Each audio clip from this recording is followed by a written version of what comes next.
1971, Vikrant embodied India's might and power in the liberation of a nation. After 36 years of service, the legend came to rest. Her legacy did not. The new Vikrant is an expression of India's aspirations, the flagship of Atmanirbhar Bharat.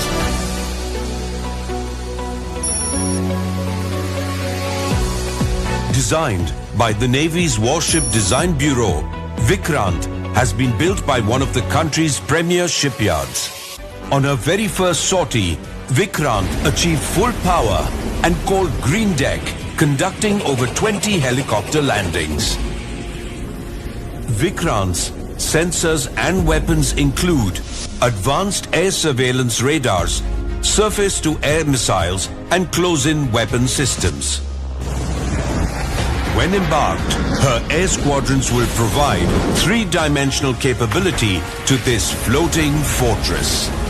The reach and power of both ship and aircraft are matched by her motto, "We defeat those who dare to fight."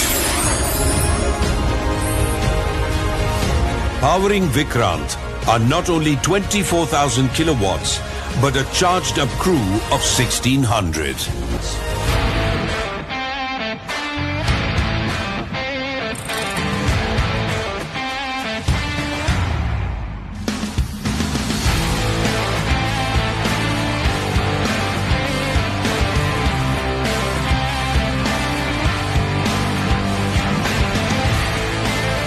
Stay